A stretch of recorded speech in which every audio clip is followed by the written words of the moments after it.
प्यारे बच्चों, सुप्रभात। आज हम शुरू करते हैं पाठ नंबर 4, विदाई संभाषण। ये लिखा है बाल मुकुंद गुप्त ने। विदाई संभाषण उनकी सर्वाधिक चर्चित कृति व्यंग्य कृति है। शिव शंभू के चिट्ठे का एक अंश है। यह पाठ वायसराय कर्जन, जो 1899 से 1904 एवं 1904 से 1905 तक 2 बार वायसराय रहे, के शासन में भारतीयों की स्थिति का खुलासा करती है। खुलासा करना होता है वर्णन करना, बताना। कहने को उनके शासनकाल में विकास के बहुत सारे कार्य हुए, नए नए आयोग बनाए गए, किंतु उन सब का उद्देश्य शासन में गौरों का वर्चस्व स्थापित करना एवं साथ ही इस देश के संसाधनों का अंग्रेजों के हित में सर्वोत्तम उपयोग करना था। हर स्तर पर कर्जन ने अंग्रेजों का वर्चस्व स्थापित करने की कोशिश की। वर्चस्व होता है अधिकार, आधिपत्य। वे सरकारी निरंकुशता के पक्षधर थे, लिहाजा प्रेस की स्वतंत्रता तक पर उन्होंने प्रतिबंध लगा दिया था। प्रतिबंध होता है रोक लगाना, निरंकुशता होता है तानाशाही। क्या होता है? तानाशाही। अंततः काउंसिल में मनपसंद अंग्रेज सदस्य नियुक्त करवाने के मुद्दे पर उन्हें देश विदेश दोनों जगहों पर नीचा देखना पड़ा। शुद्ध होकर उन्होंने इस्तीफा दे दिया और वापस इंग्लैंड चले गए। शुद्ध होता है बेचैन। पाठ में भारतीयों की बेबसी, दुख एवं लाचारी को व्यंग्यात्मक ढंग से लॉर्ड कर्जन की लाचारी से जोड़ने की कोशिश की गई है। साथ ही यह दिखाने की कोशिश की गई है कि शासन के आतताई रूप से हर किसी को कष्ट होता है, चाहे वह सामान्य जनता हो या फिर लॉर्ड कर्जन जैसा वायसराय। यह उस समय लिखा गया गद्य का नमूना है जब प्रेस पर पाबंदी का दौर चल रहा था। ऐसी स्थिति में विनोद प्रियता, चुलबुलापन, संजीदगी, नवीन भाषा प्रयोग एवं रवानगी के साथ ही यह एक साहसिक गद्य का नमूना था। कहने का आशय है कि एक नई विशेषताएं लेकर के इनकी रचना आई थी। बाल मुकुंद गुप्त का जन्म 1865 ग्राम गुड़ियानी जिला रोहतक हरियाणा में हुआ। प्रमुख संपादन अखबार-ए-चुनार, हिंदुस्तान, हिंदी, बंगवासी, भारत मित्र आदि इन्होंने संपादन किया इनका। प्रमुख रचनाएं शिव शंभू के चिट्ठे और खत, खेल तमाशा। मृत्यु 1907 में इनकी हो गई। गुप्त जी की आरंभिक शिक्षा उर्दू में हुई थी, बाद में उन्होंने हिंदी सीखी थी।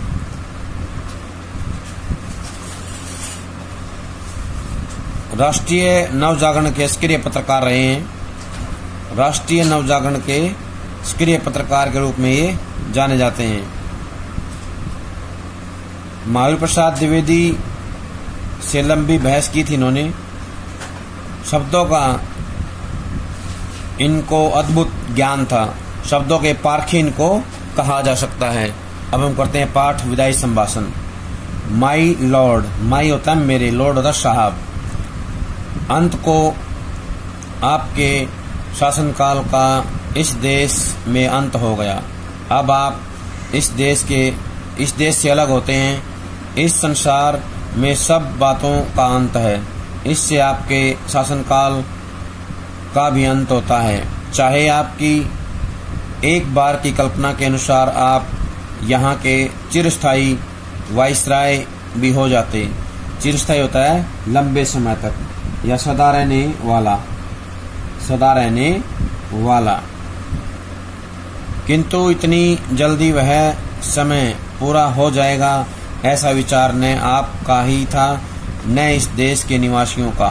इससे जान पड़ता है कि आपके और यहाँ के निवासियों के बीच में कोई तीसरी शक्ति और भी है, जिस पर यहाँ वालों का तो क्या आपका भी काबू नहीं है। काबू होता है नियंत्रण।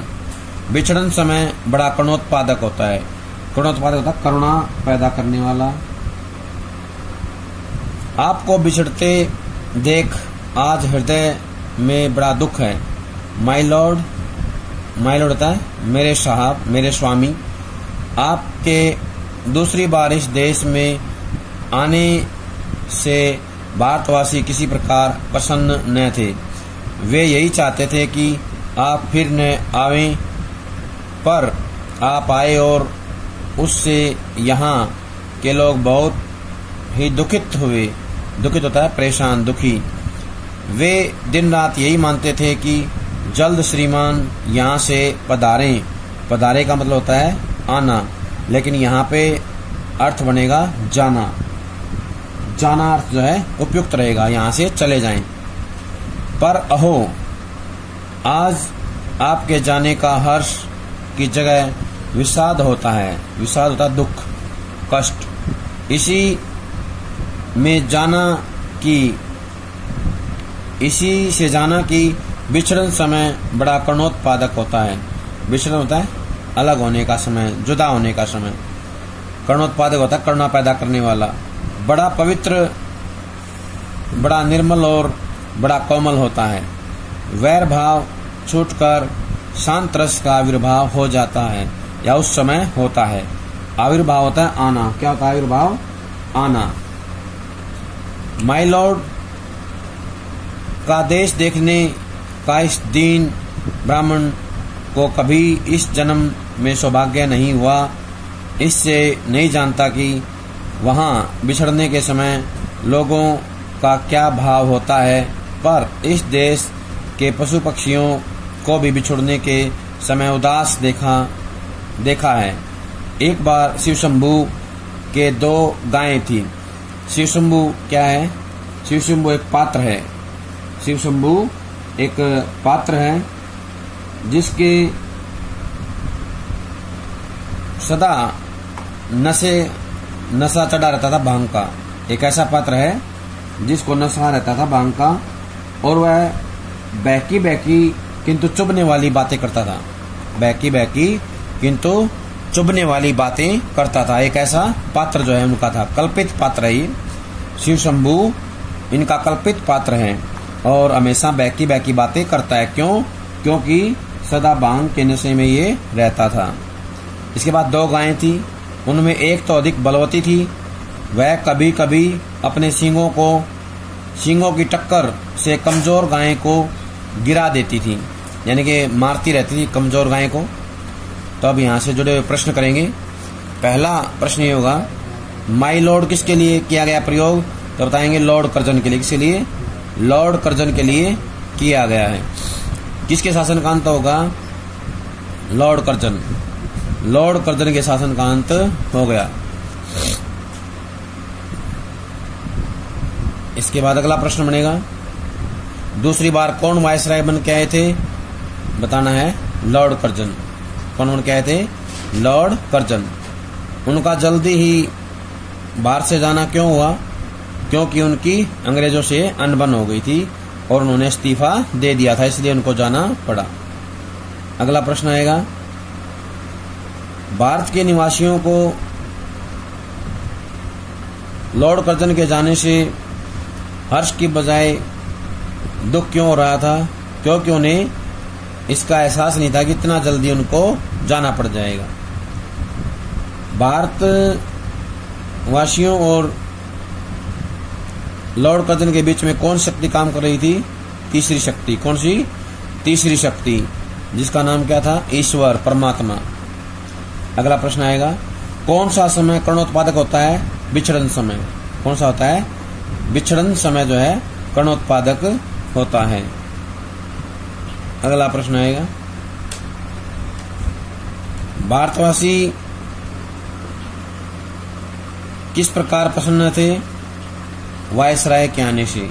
वायसराय के दोबारा आने से प्रसन्न ना थे। अगला प्रश्न आएगा, उससे कहाँ के लोग दुखित हुए? भारत के लोग। कहाँ के लोग हुए? भारत के लोग दुखित हो गए। अगला प्रश्न बनता है, लेखक ने किसके पास गायों का वर्णन किया है? शिवशंभु। किसके पास गायें थी? शिशुम्भ के पास। कितनी गायें थी? 2 गायें थी। कितनी गायें थी? 2 गायें थी। लेखक ने अपने आप को क्या कहा है? दीन ब्राह्मण। क्या कहा है? दीन ब्राह्मण कहा है। क्या सौभाग्य नहीं मिला? जन्म स्थान को देखने का। क्या सौभाग्य नहीं मिला? जन्म स्थान को देखने का।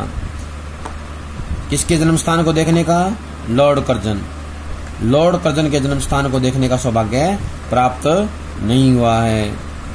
अगला प्रश्न, कहाँ के पशु पक्षी भी विचरण समय उदास हो जाते थे? भारत के। कहाँ के? भारत के। भारत के पशु पक्षी भी जो है बिछड़ने के समय उदास हो जाते थे, दुखी हो जाते थे। वह टक्कर मारने वाली गाय पुरोहित को दे दी गई। देखा कि दुर्बल गाय उसके चले जाने से प्रसन्न नहीं। वरंच, वरंच का मतलब होता है अपितु। वरंच क्या होता है? अपितु। उस दिन वह भूखी खड़ी रही, चारा छुआ तक नहीं। माय लॉर्ड, जिस देश के पशुओं के बिछुड़ते समय यह दशा होती है, वहाँ मनुष्यों की कैसी दशा हो सकती है, इसका अंदाजा लगाना कठिन नहीं है। आगे भी इस देश में जो प्रधान शासक आए, अंत में उनको जाना पड़ा। इससे आपका जाना भी परंपरा की चाल से कुछ अलग नहीं है। तथापि होता है फिर भी, आपके शासनकाल का नाटक गौर दुखांत है। दुखांत होता है जिसका अंत दुखद हो। क्या है? जिसका अंत दुखद हो से बोलते हैं दुखांत। क्या बोलते हैं? जिसका अंत दुखद होता है उसे क्या बोलते हैं? दुखांत। और अधिक आश्चर्य की बात यह है कि दर्शक तो क्या, स्वयं सूत्रधार भी नहीं जानता था कि उसने जो खेल सुखांत समझकर खेलना आरंभ किया था वह दुखांत हो जाएगा। दुखांत होता है जिसका अंत दुखदाई हो। सुखांत होता है जिसका अंत सुखदाई हो। क्या होता है? जिसका अंत सुखदाई हो। सूत्रधार होता है जिसका किसी भी कहानी को चलाने के लिए महत्वपूर्ण रोल होता है। सूत्रधार कौन होता है? जो कहानी को चलाने वाला है, संचालन करने वाला है, उसे क्या बोलते हैं? सूत्रधार। क्या बोलते हैं? कहानी को चलाने वाले को या बताने वाले को सूत्रधार कहा जाता है। आश्चर्य होता है हैरानी। क्या होता है आश्चर्य? हैरानी। उसके बाद आगे है, जिसके आदि में सुख था, मध्य में सीमा से बाहर सुख था, जिसका अंत ऐसे घोर दुख के साथ कैसे हुआ। घमंडी खिलाड़ी समझता है कि दूसरों को अपनी लीला दिखाता हूँ, किंतु पर्दे के पीछे एक और ही लीलामय की लीला हो रही है। लीलामय क्या होता है? भगवान, ईश्वर। ईश्वर जो है अपनी लीला दिखा रहे हैं, अपनी जो है अलग अलग प्रकार की भूमिकाएं दिखा रहे हैं। वो किस रूप में क्या कर देंगे इसका किसी को भी अंदाजा नहीं है। लीलामय होता है भगवान, लीला होता है उनकी भूमिकाएं, अलग अलग उनके द्वारा की गई क्रियाएं। इस बार बम्बई, जिसे मुंबई कहा जाता है आजकल, इस बार बम्बई में उतरकर माय लॉर्ड आपने जो इरादे जाहिर किए, जाहिर होता दिखाना, जाहिर किए थे, जरा देखिए तो उनमें से कौन कौन पूरे हुए। आपने कहा था कि यहाँ से जाते समय भारतवर्ष को ऐसा कर जाऊंगा कि मेरे बाद आने वाले बड़े लाटों, लाट होता है साहब, क्या होता है लाट? साहब को वर्षों तक कुछ करना न पड़ेगा। वे कितने ही वर्षों सुख की नींद सोते रहेंगे। सुख की नींद होता है बिना किसी दुख के आराम पूर्वक रहना, बिना किसी दुख के आराम पूर्वक रहना। किंतु बात उल्टी हुई, आपको स्वयं इस बार बेचैनी उठानी पड़ी। बेचैनी होता है व्याकुलता, उदासी, परेशानी। इस देश में जैसी अशांति आप फैला चले हैं, उसके मिटाने में आपके पद पर आने वालों को न जाने कब तक नींद और भूख हराम करना पड़ेगा। नींद और भूख हराम करना होता है तंग करना। नींद और भूख हराम करना होता है तंग करना। इस बार आपने अपना बिस्तरा गर्म राख पर रखा है। गर्म बिस्तरा राख पर रखना होता है मुसीबत को बुलाना। क्या होता है? मुसीबत को बुलाना। और भारतवासियों को गर्म तवे पर यानी पानी की बूंदों की बाती नचाया है। जैसे गर्म तवे पे पानी की बूंदें गिरने पर नाचती हैं, ठीक वैसे ही भारतीय जनता को उन्होंने बूंदों की तरह नचाया है। आप स्वयं भी खुश न हो सके और यहाँ की प्रजा को सुखी न होने दिया, इसका लोगों के चित्त पर बड़ा ही दुख है। चित्त होता है मन। क्या होता है? चित्त मन होता है। चित्त पर बड़ा ही क्या हुआ है? असर पड़ा है, दुखदायी असर पड़ा है। अब यहाँ से जुड़े हुए प्रश्न करेंगे। पहला प्रश्न तो यही होगा कि किसने चारा नहीं छुआ? तो बताना है दुर्बल गाय ने। किसने? दुर्बल गाय ने। दुर्बल गाय ने चारा नहीं छुआ। अगला प्रश्न आएगा क्यों नहीं छुआ? तो बताना है क्योंकि टक्कर मारने वाली गाय शिव शंभू ने पुरोहित को दे दी। क्या किया? शिव शंभू ने टक्कर मारने वाली गाय पुरोहित को दे दी थी, इसलिए जो है उसने चारे को नहीं छुआ। दूसरा कारण ये है क्योंकि वह उसकी जो है जुदाई में दुखी थी। जो दुर्बल गाय थी टक्कर मारने वाली गाय की जुदाई से दुखी थी, क्योंकि वो वहां से चली गई थी, इसलिए उससे उसकी जुदाई बर्दाश्त नहीं हुई, इसलिए वो जो खाना या पानी नहीं पी रही थी। अगला प्रश्न आएगा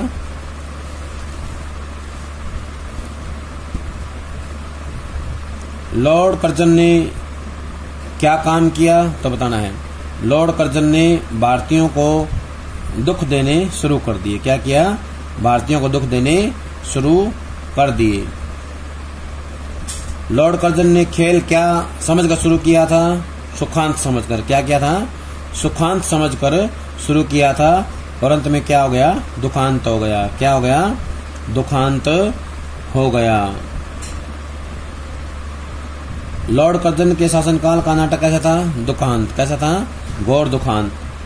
लॉर्ड कर्जन के शासनकाल का नाटक क्या था? घोर दुखांत था। क्या था? घोर दुखांत था। सूत्रधार किसे कहा गया है? सूत्रधार ईश्वर को कहा गया है। जो पूरी दुनिया को चलाते हैं वो क्या है? सूत्रधार हैं। क्या है? पूरी दुनिया को चलाने वाले सूत्रधार हैं। अगला है लीलामय। लीलामय की लीला हो रही है, इसका क्या आशय? लीलामय की लीला का क्या मतलब है? तो बताना है लीला का मतलब क्रीड़ा। क्या है लीला का मतलब? क्रीड़ा। और लीलामय क्या होता है? भगवान, ईश्वर। भगवान जो है हमेशा क्रीड़ा करते रहते हैं, अलग अलग रूपों में आकर के अपनी लीलाएं दिखाते रहते हैं। ठीक वैसे ही जब लॉर्ड कर्जन भारत में आए, भारतीयों पर अत्याचार कर रहे थे, तो उस समय भगवान ने उनको अपनी ही एक लीला दिखा दी। अगला प्रश्न है बंबई में कौन आया था? तो बताना है लॉर्ड कर्जन। कौन आया था? Lord Curzon. कहाँ आया था? बंबई में, मुंबई में। अगला प्रश्न है वो किस इरादे से आया था? तो बताना है कि वो इस इरादे से आया था कि वह अपने बड़े लाटों के लिए वर्षों तक कुछ ना करना पड़े, ऐसा राज्य स्थापित करके जाए। ऐसा राज्य स्थापित करके जाए कि उनके बड़े लाटों को कुछ भी ना करना पड़े। अगला प्रश्न आएगा कि लॉर्ड कर्जन ने ऐसा क्या किया जिसके कारण बाद में आने वाले लाटों की नींद हराम हो गई, या उनकी नींद जो है खराब हो गई? तो बताना है कि उन्होंने भारतीय जनता को इतना परेशान कर दिया, इतना दुखी कर दिया कि उसके बाद आने वाले जो शाह थे उनको जो है चैन की नींद नहीं मिली, उन्हें बहुत संघर्ष करना पड़ा। अगला प्रश्न आएगा भारतीयों को किसकी तरह नचाया? तो बताना है लॉर्ड कर्जन ने भारतीयों को गरम तवे पर पानी की बूंदों की तरह नचाया। किस तरह? गरम तवे पर पानी की बूंदों की तरह नचाया। अगला प्रश्न आएगा, बिस्तरा गर्म राख पर रखना का क्या मतलब होता है? बिस्तरा गर्म राख पर रखना का क्या मतलब होता है? तो कहना है मुसीबत को बुलाना। क्या होता है? मुसीबत को बुलाना। अगला प्रश्न है, कहाँ की प्रजा सुखी न हुई? तो बताना है भारत की। कहाँ की? भारत की प्रजा सुखी न हुई। प्यारे बच्चों, यह था हमारा विदाई संभाषण पाठ का पहला पार्ट। सभी इसको अच्छे से सुनेंगे, पढ़ेंगे और इसके जो प्रश्न अपनी कॉपी में लिख लेंगे और उनको याद करेंगे। जब तक अगली वीडियो नहीं आती है तब तक इसको अच्छे से समझ के याद कर लें, लिख लें। सभी का बहुत बहुत धन्यवाद।